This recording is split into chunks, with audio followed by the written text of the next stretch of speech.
Sabalenka.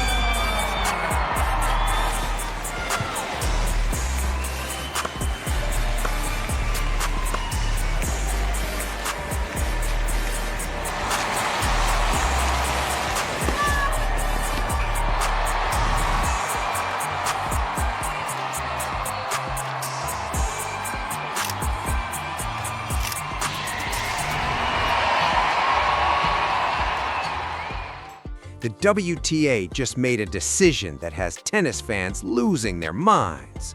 Coco Gauff, fresh off becoming the 8th highest earner in tennis history, got passed over for Player of the Year. Instead, they handed it to Ariana Sabalenka. And yes, for the second year in a row, the internet is on fire. Honestly, the drama is absolutely unhinged right now. Drop a comment. Was the WTA right to give Sabalenka Player of the Year, or did Coco get robbed? Let's break this down. The WTA announced its Player of the Year award, and Ariana Sabalenka took it for the second consecutive year. On paper, it looks solid. She had a strong season, but here's where it gets spicy. Coco Gauff, who just topped Forbes' highest-paid female athletes list for the second year running and became the 8th highest earner in tennis history, didn't win. Fans are not having it. Let's talk numbers. Sabalenka reached the most finals this year with 9. She won the most titles with 4. She racked up the most wins with 63. She set a single-season prize money record, earning over $15 million just from tennis. And she held the world #1 ranking the entire year. That's huge. But here's why fans are losing it. Coco Gauff won the French Open, a Grand Slam, one of the 4 biggest tournaments in tennis. Sabalenka, 0 Grand Slams in 2025, not 1. And yet, she's Player of the Year. Make it make sense. Hi guys, I'm here with this beautiful world #1 trophy. I wish I would finish my season a little bit better with the result here in the WTA finals, but I'm super excited and happy to have back this beautiful trophy, and thank you so much for all the support, for all the love throughout the year. I really appreciate it, and I mean, I just have to enjoy that, right? According to the WTA's announcement, Sabalenka earned almost 80% of the media vote. 80%! This wasn't even close. The media looked at Coco's French Open title and collectively said, nah, we're good. They looked at her earnings, her marketability, her status as the face of tennis, and decided that consistency mattered more than winning the biggest tournaments. Wild. Now, to be fair to Ariana, and we're trying to be fair here even if the fans aren't, she was incredibly consistent. 9 finals in a year is insane. Most players would kill for 1 or 2 finals appearances in a season. She showed up at every tournament, ready to compete at the highest level. No major injuries derailed her, and she stayed excellent all year long. She also became only the 3rd player in the past 15 years to win Player of the Year more than once. That's some exclusive company. The others? Serena Williams and probably Ashley Barty. So Ariana isn't in bad company. She's cementing herself as one of the dominant forces in women's tennis. That deserves respect, even if fans are upset. But let's talk about Coco Gauff, because the fans have a point. She won the French Open, her 2nd Grand Slam after the 2023 US Open. At just 21 years old, she already has 2 majors and is barely past legal drinking age in the US. That's generational talent right there.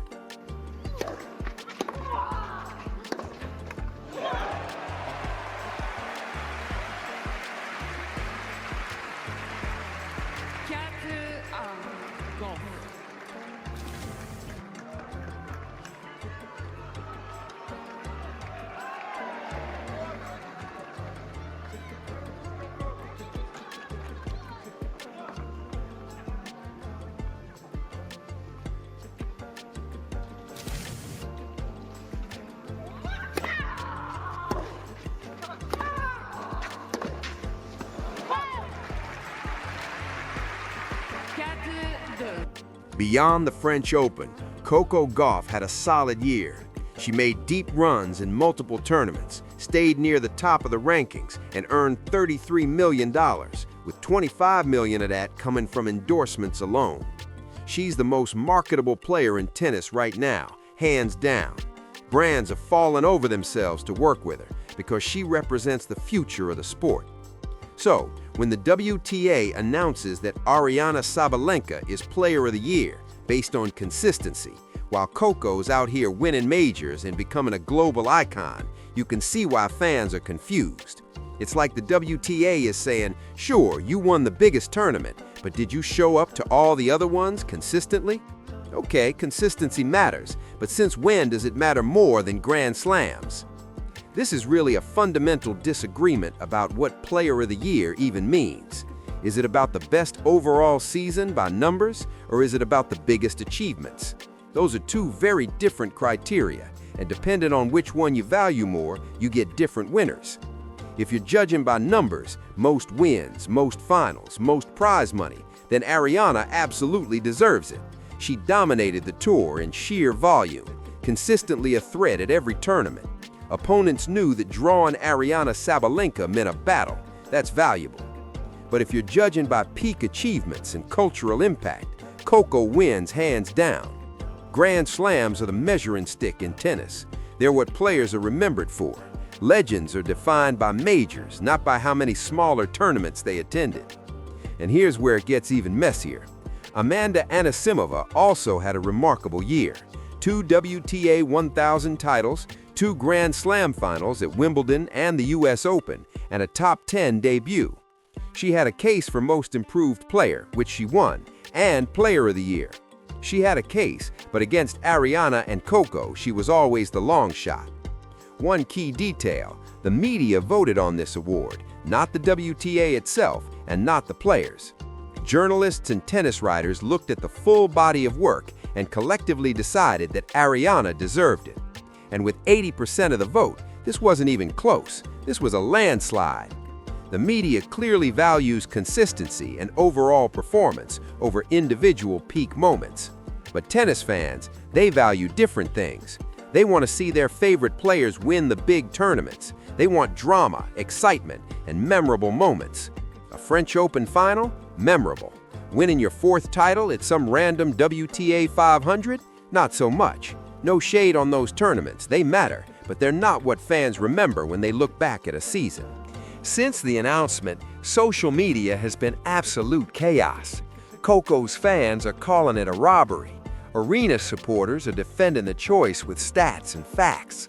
Neutral observers just sitting back with popcorn, watching the drama unfold. Peak tennis chaos, and we're not even in the middle of a major tournament. Some fans point out that Coco's French Open win was dominant. She didn't just squeak by with close matches. She played some of the best tennis of her career to take that title. It was a statement. Coco is not just a rising star. She's an elite champion who can win the biggest tournaments when it matters most. Others argue that Arena's consistency is harder to maintain than one big win. Showing up week after week, grinding through tournaments, staying healthy, motivated, and competitive, that's incredibly difficult. Anyone can get hot for 2 weeks and win a major. Doing it month after month, that takes a different kind of excellence. And here's the kicker, they're both right. That's what makes this so frustrating. There's no objectively correct answer. It all depends on what you value in a player and in a season. The WTA and the media clearly value one thing, while a large portion of the fan base values something else entirely. Let's also talk optics. Coco is young, American, black, and insanely marketable. She's the face of tennis for the next generation, bringing in new fans, expanding the sport's reach, and making tennis cool again for younger audiences. When she doesn't win Player of the Year, despite winning a Grand Slam, it sends a weird message about what the sport truly values. Not saying there's anything shady going on, but Arena absolutely earned recognition for her season. Still, from the outside, it looks a little confusing, especially with Coco being celebrated as the highest paid female athlete and the 8th highest earner in tennis history. The message is muddled. Coco is the most valuable player in terms of money and marketability, but according to the WTA, not the best player. That's a tough sell. Aryna, for her part, probably doesn't care about the noise. She's been here before, winning Player of the Year last year too, and there was probably grumbling then as well. She's focused on her game, continuing to dominate the tour and adding more hardware to her collection. Becoming only the third player in 15 years to win this award twice proves her excellence isn't a fluke. She's now 12th on the all-time list for weeks at world number 1, and that's historic. She spent the entire 2025 season at the top of the rankings, which is no small feat. Staying number 1 means not just winning tournaments, but defending points, staying healthy, and maintaining an elite level of play week after week. Physically and mentally, it's exhausting. Meanwhile, fans are absolutely losing it on social media. Twitter is a war zone. Coco supporters are tweeting things like, "Grand Slams don't matter anymore," and "the WTA hates success." Aryna fans fire back. "Consistency is what makes a champion. Show up to more tournaments." It's chaotic, but honestly kind of entertaining if you're not emotionally invested. Comparing this to other years is interesting too. When Serena was dominating, she basically won Player of the Year every season, and there was no debate. She won multiple Grand Slams while showing up consistently elsewhere. She had both peak achievements and consistency, so the award practically gave itself. But in 2025, not so simple. We have multiple great players shining in different ways. Aryna dominated in volume, Coco dominated in prestige, and Amanda Anisimova had a breakout year no one saw coming. It's a more competitive field than ever, which makes awards like this tougher to decide. What's interesting is that Coco probably doesn't care as much as her fans do. She's got her French Open trophy, $33 million in earnings, and endorsement deals coming out of her ears. She's the face of tennis, whether the WTA gives her Player of the Year or not. The award is cool, but it won't define her legacy. Grand Slams will. Here's the key point. In 20 years, when people look back at 2025, they'll remember who won the Grand Slams, not who won Player of the Year.